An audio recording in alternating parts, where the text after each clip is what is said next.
अस्सलाम वालेकुम व्यूअर्स, कैसे हैं आप? आई होप के सब अच्छे होंगे। तो आज का जो मेरा टॉपिक है वो है पेटूनिया प्लांट। पेटूनिया के खूबसूरत से फ्लावर्स दिखाती हूँ मैं आपको। तो ये है जी देसी पेटूनिया। ये बहुत ही हार्डी प्लांट है और बहुत आसानी से ग्रो हो जाता है। मेरे पास ये प्लांट तकरीबन 8 साल पहले एक पॉट आया था, जैसे उसमें एक प्लांट लगा हुआ था। तो उसके बाद ना मैंने इसको कभी ग्रो किया है, ना मैंने इसके कभी सीड कलेक्ट किए हैं, क्योंकि ये बहुत ही टफ सा प्लांट है और ये आपको यूँ समझ लें कि पूरा साल फ्लावरिंग दे सकता है। मेरे पास ये तकरीबन अगस्त सितंबर तक भी फ्लावरिंग होती रहती है इसकी। ये और बात है कि बस एक दो प्लांट बचे हुए होते हैं, क्योंकि गर्मी की शिद्दत जो होती है वो प्लांट्स को ख़त्म कर देती है। लेकिन फिर भी अगर इसको कहीं शेडी एरिया में रख लिया जाए तो ये प्लांट सरवाइव कर जाता है।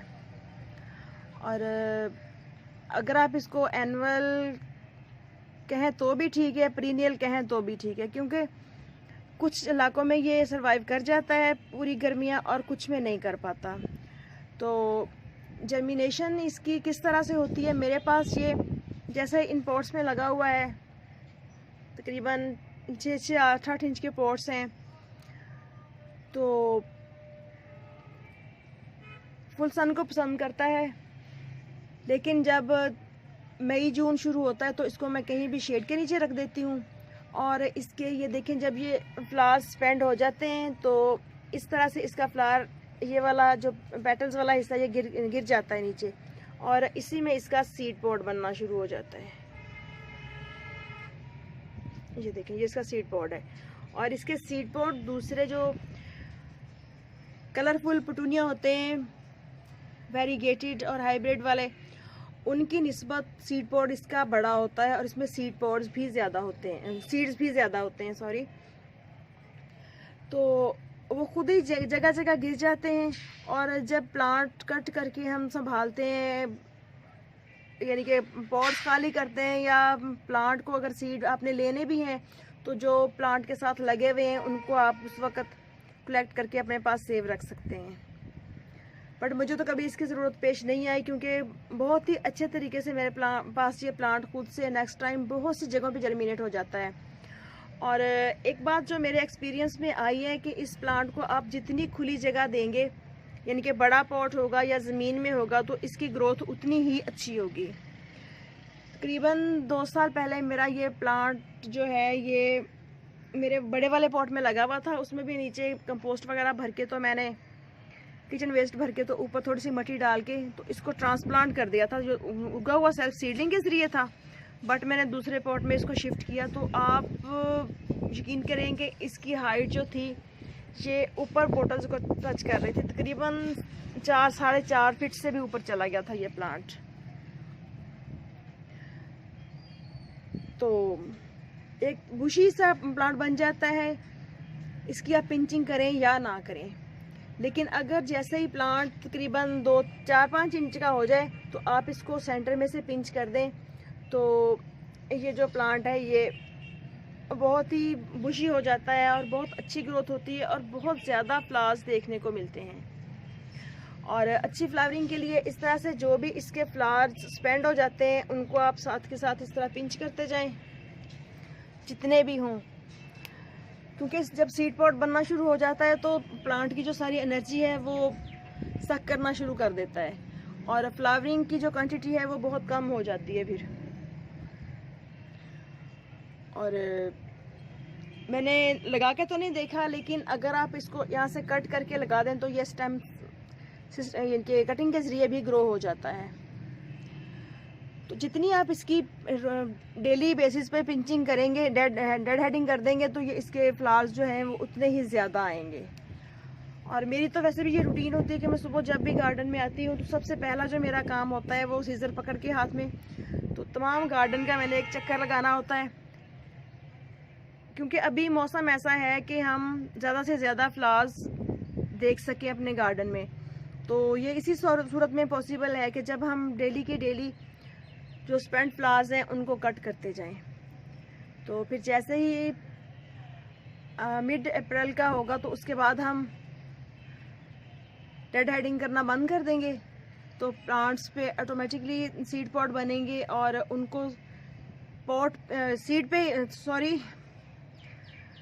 प्लांट के ऊपर सीड पॉट को पकने देंगे। जैसे ही उनके सीड पॉट मैच्योर हो जाएंगे और नीचे से स्टेम भी इसकी जो यहाँ तक होगी वो ब्राउन हो जाएगी, तो उनको हम कलेक्ट करना शुरू कर देंगे।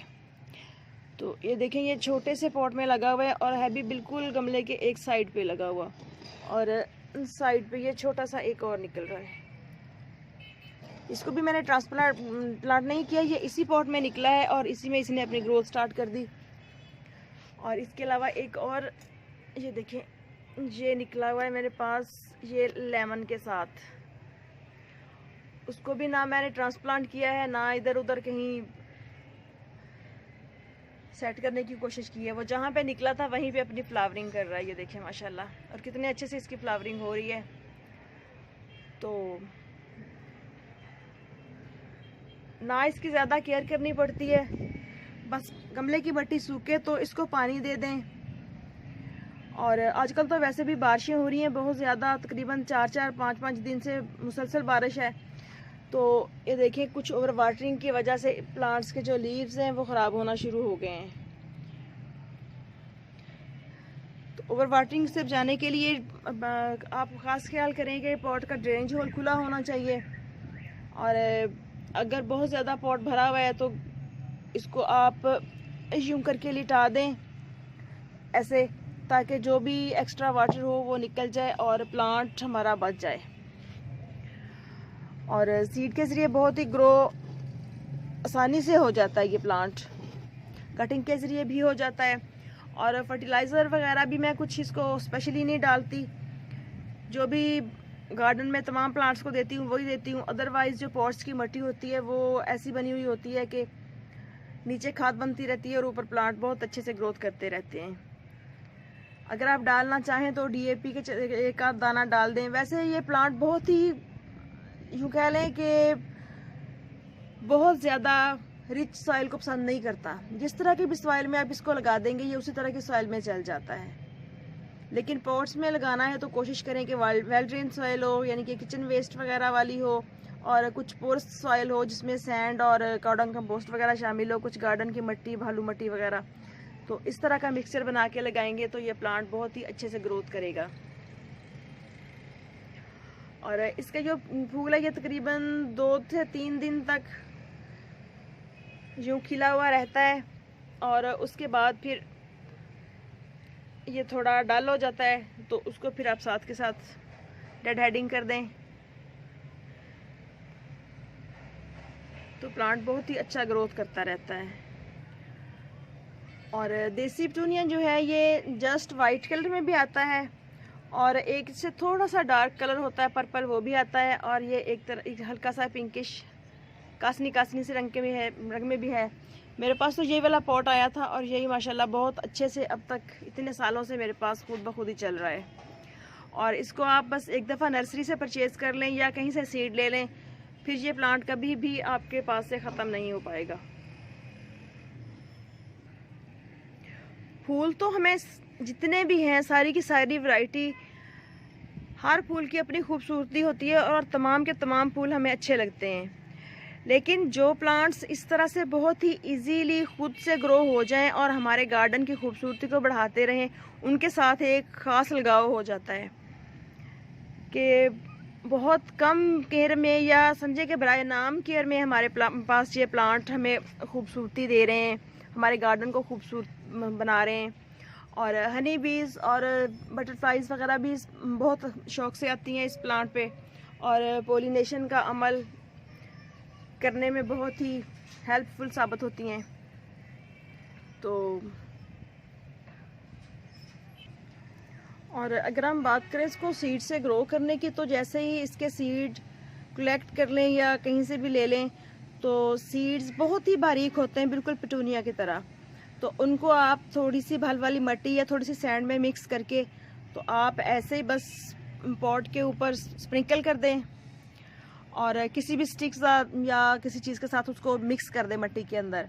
और या फिर अगर आपने बहुत थोड़ा स्पेशली तरीके से करने हैं तो आप मट्टी को पॉट में मट्टी लेके तो उसका लेवल बराबर करके उसमें सैंड मिक्स करके स्प्रिंकल करके तो हल्की सी लेयर कर दें, उसके साथ मट्टी की कर दें, कोकोपीट की कर दें, या जो भी आपके पास मीडिया अवेलेबल हो, तो ये प्लांट बहुत ही इजीली ग्रो हो जाता है। और जो भी जहाँ भी ये सीड्स गिरते हैं वक्त आने पे ये खुद ही जर्मिनेट होना शुरू हो जाते हैं फरवरी के शुरू में ही तकरीबन। अब के दफ़ा इतनी ज़्यादा सर्दी थी तो फिर भी माशाल्लाह बहुत ही अच्छे तरीके से तकरीबन शुरू फरवरी में इसके तमाम जो सीड्स थे उन्होंने अपनी स्प्राउटिंग शुरू कर दी थी जगह जगह जहाँ भी गिरे हुए थे। तो मुझे चूँकि पहचान हो चुकी है तो फिर मुझे समझ आ जाती है। और ये देखें, ये इसका सीड पॉट बन रहा है, ये देखें काफ़ी बड़ा हो जाता है और बहुत सारे सीड्स निकलते हैं इसके अंदर से। तो ओके फ्रेंड्स, इजाज़त दीजिए, इंशाल्लाह फिर मिलेंगे किसी नेक्स्ट वीडियो में नेक्स्ट टॉपिक के साथ। तो दुआ में याद रखिएगा और चैनल को सब्सक्राइब करना मत भूलिएगा ताकि मज़ीद आने वाली वीडियोस फ़ौरन आप तक पहुंच सकें। और ये खूबसूरत सा रोज़ देखते हुए वीडियो का एंड करते हैं और बेल आइकन भी प्रेस ज़रूर कीजिएगा। गुड मॉर्निंग कह रहा है, ये देखें बारिश के कतरे अभी तक इसके ऊपर मौजूद हैं। तो इजाज़त दीजिए, अल्लाह हाफिज़।